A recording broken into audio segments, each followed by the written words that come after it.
एक दिन तो उसी व्यक्ति ने कहा था, सिटी विधायक ने कहा था कि घर में यदि कोई पैदा होगा तो कहेगा निशिकांत दुबे हमको पहले से पता था। तो इतना तो पता होना ही चाहिए। तो मिलेगा पटना का ट्रेन, 10 दिसंबर को आऊँगा और मैं कोशिश कर रहा हूँ कि जो बरौनी लखनऊ एक्सटेंड हो रही है भागलपुर, उसको मैं गोड्डा तक लेके आ जाऊँ।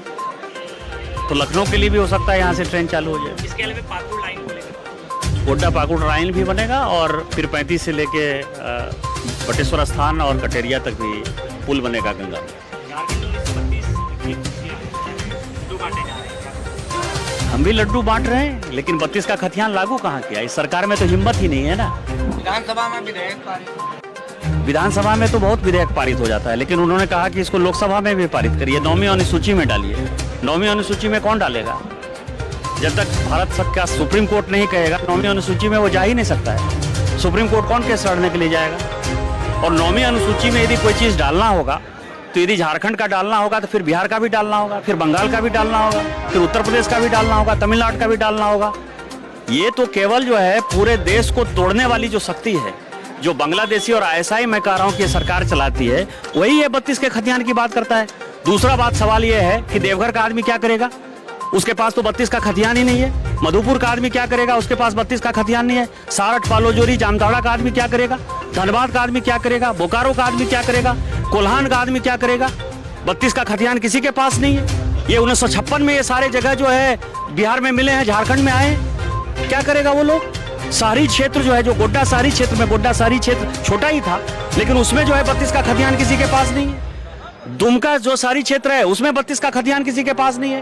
राजमहल, सुंदर पहाड़ी और बुआरी जोर की जो पहाड़ियां हैं, राजमहल की पहाड़ियां, उसमें 32 का खतियान किसी के पास नहीं है। क्या करेगा? और जो 27% रिजर्वेशन है, हम तो उसका स्वागत करते हैं, क्योंकि ओबीसी को जो है, ओबीसी आयोग को संवैधानिक दर्जा मिले, ये माननीय प्रधानमंत्री जी ने कहा।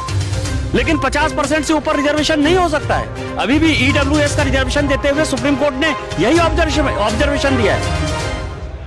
एक ही शर्त है कि आदिवासी का जो है यदि रिजर्वेशन घटेगा तभी ओबीसी को मिलेगा। तो ये लॉलीपॉप देने से कुछ नहीं होता है, ये केवल आप समझिए फड़फड़ाहट है, तड़फड़ाहट है। और कल हेमंत सोरेन जी ने कह ही दिया है कि वो जेल जाएंगे, तो जेल जाने की जो उनकी तेजी है, वही तेजी ये सब घटिया काम करा रहे हैं। इस बार अगर जिंदा रहा तो सबको जेल में भेज दूंगा। जिंदा रहने का मतलब कहता है जान को खतरा है इससे। सोरेन परिवार का तो इतिहास ही है ना, मुझे बोलने की आवश्यकता नहीं है।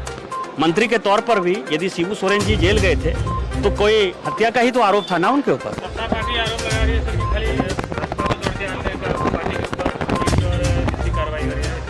ईडी की कार्रवाई में केंद्र बिंदु में निशिकांत दुबे क्यों? हमने ले लिया देवेंद्र कुमार पंडित के नाम से जो है 40 करोड़ की देवघर में जमीन।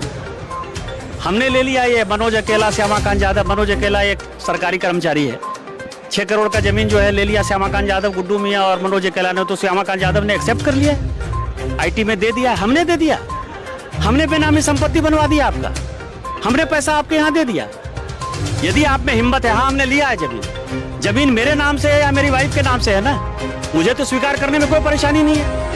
लेकिन जो आपका पीए वो आईटी रिटर्न नहीं भरता है, जिसने इनकम टैक्स का एक रिटर्न नहीं भरा है, उसके नाम से यदि 40 करोड़ की प्रॉपर्टी देवघर में है तो कहां से आई? आप उसको पीए बना के रखे हुए हैं, या तो आपका पीए चोर है या तो आप चोर हो। आरोप है कि आप मैं 14 साल से सांसद हूँ। एक दिन तो उसी व्यक्ति ने कहा था, सिटी विधायक ने कहा था कि घर में यदि कोई पैदा होगा तो कहेगा निशिकांत दुबे हमको पहले से पता था। तो इतना तो पता होना ही चाहिए ना।